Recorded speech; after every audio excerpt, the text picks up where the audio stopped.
النسوان حلفك لا توديني.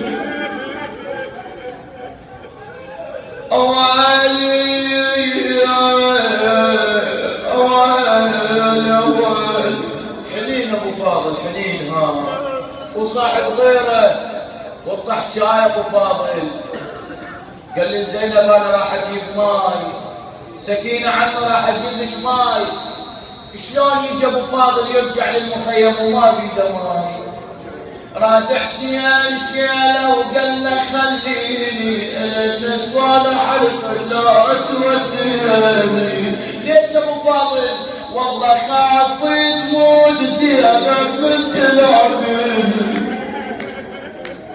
انا خايف